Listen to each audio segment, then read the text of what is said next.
লিমার সঙ্গে আমি শুভজিৎ রয়েছি। আর আজ ফুল অ্যান্ড ফাইনালের শুরুতেই এমন এক ব্যক্তিকে নিয়ে কথা বলবো যার অনেকগুলো পরত খুলে গিয়েছে। নাম তার কালীচরণ।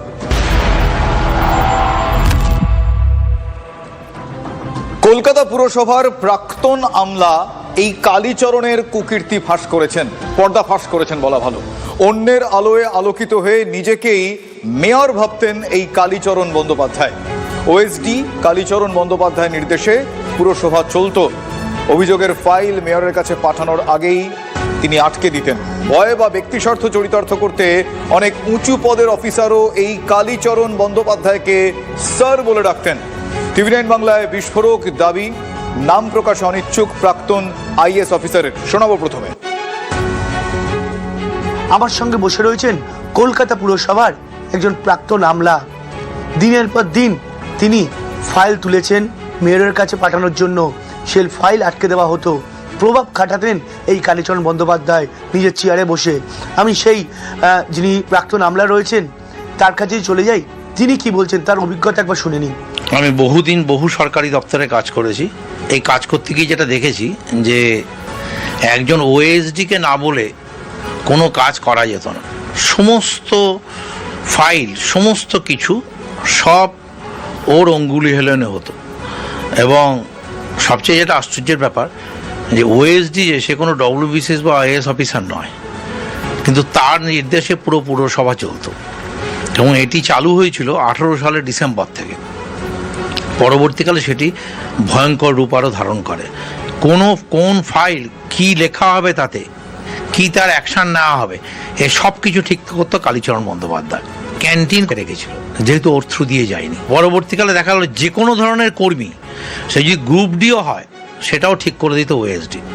এবং যার জন্য আমার থেকে পার্সোনালিটি নিয়ে নেওয়া হয়েছিল। ওর নামে বহু অভিযোগ হয়েছিল। আজকে আমারও পিএসসি এসব ছিল অনেক। তা আমার পিএ যদি আমার নাম করে কোনো কাজ করে, তাহলে আমি কি জানতে পারবো না? নিশ্চয়ই আমি জানতে পারবো। আমার পিএর কত সাহস হবে যে আমার নাম করে কাজ করিয়ে দেবে? আমি তাকে একদিন জানতে পারবো, দুদিন জানতে পারবো, 3 দিনের মাথায় জানতে পারবো, তখনই তাকে সরিয়ে দেবো। অর্থাৎ মানে সে আমরা বলি না বাঁশের চাইতে কঞ্চি ধরো, এটা কোনোভাবেই হতে পারে না। ট্রান্সফার করে দিত। এবং উচ্চতর আধিকারিকরা অনেকে ওনাকে স্যার বলে সম্বোধন করতেন। ভয়ে ভীতিতে হয়তো অনেকে জানি না, বলতে পারবো না, হয়তো কারুর কিছু পার্সোনাল ইন্টারেস্টও থাকতে পারে। কি হতে পারে সেটা বলা সম্ভব না। কিন্তু কথা হচ্ছে যে এইরকম ছিল যে ওনাকে তৈলমর্দন করে যেতে হতো। অন্যের আলোয় আলোকিত হয়ে যে পাওয়ার, সেইটাকেও এনজয় করতে করতে চূড়ান্ত ক্ষমতাশালী হয়ে ওঠে। অন্যের আলোয় আলোকিত হয়ে যে পাওয়ার, সেইটাকেও এনজয় করতে করতে চূড়ান্ত ক্ষমতাশালী হয়ে ওঠে।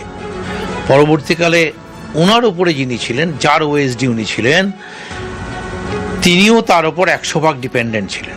এমপিলারের সর্বোচ্চ পদে বসা যায় না, তার কারণ কলকাতায় কোনো জেলা শাসক নেই। সেই জেলা শাসকদের কাজটা পুরসভাকেই দেখতে হয়, এই এমপিলারের কাজ। 19 সালের প্রথম থেকেই আস্তে আস্তে পরিবর্তন হতে শুরু করে এবং তারপরে ড্রাস্টিক্যালি পরিবর্তন হয়ে যায় এবং নিজেকে ডিফ্যাক্টো মেয়র ভাবতে শুরু করে এবং কাজও সেইভাবেই করে। ব্যবহারও খারাপ ছিল, অত্যন্ত দুর্ব্যবহার। অর্ধেক সময় সে ফোন ধরতো না, মোবাইলে তাকে পাওয়া যেত না। হয়তো কোনো বিশেষ মোবাইল ছিল, সে মোবাইলে হয়তো কথা বলতো, আমরা জানি না সে মোবাইল নাম্বার। অফিসিয়াল মোবাইলে ফোন করতো না, মানে ওকে পাওয়া যেত না। ইন্টারকম বাজলেও অনেক সময় ধরতো না। এবারে আপনার যদি কিছু বলার ইচ্ছে থাকে, গোপন কিছু কথা অফিস সংক্রান্ত, যেটা মেয়র সাহেবের কাছে বলতে হবে, সেটা বলারও সুযোগ ছিল না, কারণ ও সামনে দাঁড়িয়ে থাকতো, ও সব শুনবে। তারপর সেটাকে যেখানে ভেন্টিলেট করা ভেন্টিলেট করবে, বা বলবে উনি যেটা বলে গেলেন সেটা স্যার করবেন না। মানে অর্থাৎ একটা পরোক্ষ বিশাল প্রভাব ছিল। আমি যদি কোনো কথা ডাইরেক্ট মাখন পাত্রের সঙ্গে শান্ত ভট্টাচার্য, টিভি 9 বাংলা, কলকাতা। আমার সহকর্মী সায়ন্ত সেই আমলার কথা শুনলেন, বরং বলা ভালো তার অভিযোগের কথা শুনলেন। এই মুহূর্তে তিনি তার নাম এবং পরিচয় প্রকাশে অনিচ্ছুক, যে কারণে আপনারা যখন সায়ন্ত ওনার সঙ্গে কথা বলছিলেন, আপনারা সায়ন্তকে দেখলেন। এবার আমি সায়ন্তর সঙ্গে কথা বলবো। সায়ন্ত, এই যে কালীচরণ বাবু, যার বিরুদ্ধে দিনের পর দিন অভিযোগ, প্রেস কনফারেন্সেও আমরা কিন্তু কালীচরণ বাবুর নাম এর আগে বিশেষ মুখ থেকে শুনেছি। ফলে কালীচরণ বাবু দিনের পর দিন এই কাজ চালিয়ে গিয়েছেন। এই অভিযোগগুলো সামনে আসার পর এখনো পর্যন্ত কি কি পদক্ষেপ করা হয়েছে, তার দিনের পর দিন এই দুর্নীতির কালি যেখানে যেখানে তিনি লেপেছেন বলে অভিযোগ, সেই জায়গাগুলোকে ক্লিয়ার করার জন্য, সেগুলো জানতে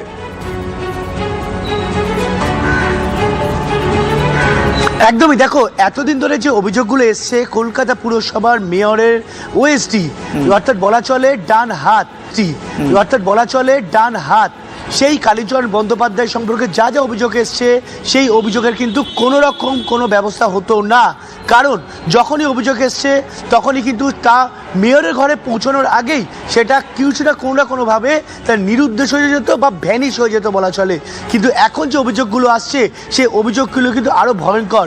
যেভাবে দিনের পর দিন তিনি প্রভাব খাটিয়েছেন, বদলি থেকে বিল্ডিং বিভাগের ফাইল থেকে, এমনকি যারা তার থেকেও ঊর্ধ্বতন কর্তৃপক্ষ অর্থাৎ আইএস অফিসারদের তাদের ঘরে আসার থেকে সব কিছু ক্ষেত্রে তার প্রভাব ছিল কিন্তু বিস্তর, এবং যে কারণে তার বিরুদ্ধে কেউ টু শব্দ পর্যন্ত করতে পারতেন না।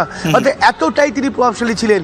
কলকাতা পুরসভার কমিশনারের দপ্তর সূত্রে যেটা খবর, তার বিরুদ্ধে যে তদন্ত, তার বিরুদ্ধে যে তাকে ইতিমধ্যে গ্রেপ্তার করা হয়েছে, তার তিনি যেসব ফাইলগুলো সই করেছেন বা এতদিন যে যে কাজ তিনি করেছেন সেগুলো ধরে ধরে খতিয়ে দেখার নির্দেশ দেওয়া হয়েছে পুরসভার কমিশনার স্মিতা পাণ্ডের তরফে।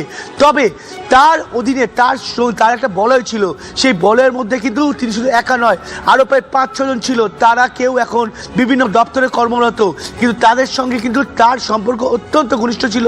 এই বলয়টা মূলত কাজ করত কলকাতা পুরসভায়, সেটা বিল্ডিং বিভাগেই হোক, হেলথ ডিপার্টমেন্টেই হোক বা অন্যান্য সেকশনেই হোক।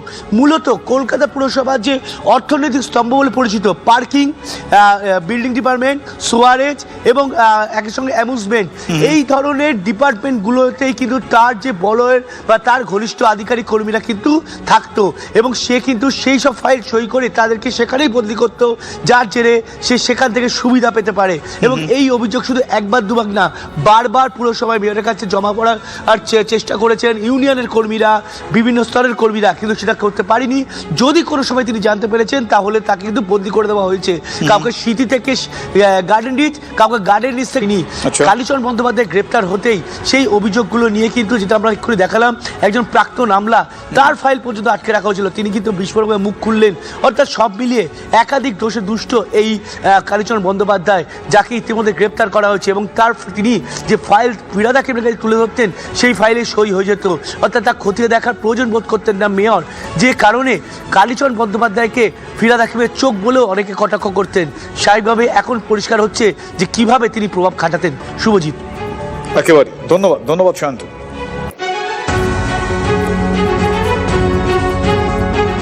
যদি সঠিকভাবে তদন্ত হয়, কমপক্ষে 1 সহস্রাধিক অভিযোগ হবে।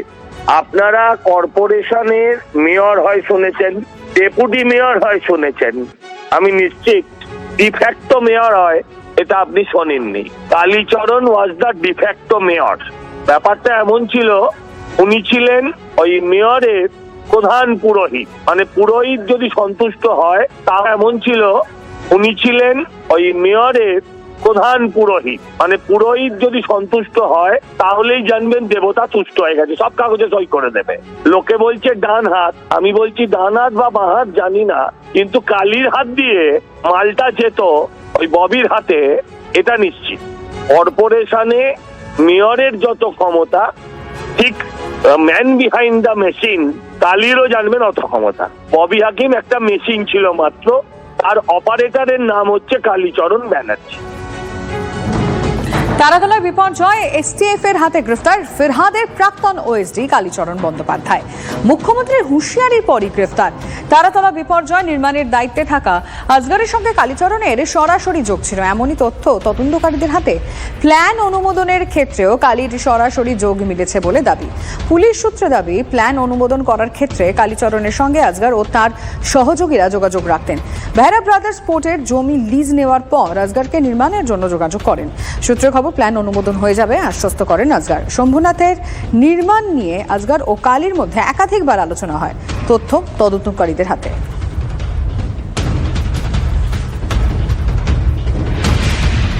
গ্রেফতারের আগে তার বিরুদ্ধে ওঠা দুর্নীতির অভিযোগ নিয়ে TV9 বাংলাকে ঠিক কি বলেছিলেন শুনবো। কি বলেছে এক্স্যাক্টলি কালি ছাড়া নাকি কলকাতা কর্পোরেশনের কোনো প্ল্যান ফাংশন হতো না, আমি নাকি ক্যামাস্টের লোক, আমি নাকি তৃণমূল ভবনের ওই কত 200 কোটি টাকা আমি তুলে দিচ্ছি। কি করে জানবো আমি এসব? আমি কোথা থেকে এর মধ্যে এলাম, আমি কি করে বলবো বলো দিদি? যারা যুক্ত ছিলেন বা যুক্ত আছেন সকলকে ধরা হবে। বৈধভাবে করে এসছেন, সব কিছু বার করা হচ্ছে। এইটা যেটা হয়েছে, এত লোকে যান প্রাণ যেভাবে গেল, আমরা সত্যি খুবই মর্মাহত। তো যারা যুক্ত আছে কাউকে ছাড়া যাবে না।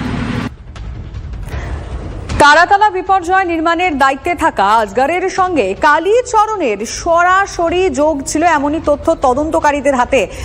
ইতিমধ্যে আদালতের পেশে বিষয় কি জানা যাচ্ছে, আমরা আরো আপডেট নেব আমাদের রিপোর্টারের কাছ থেকে।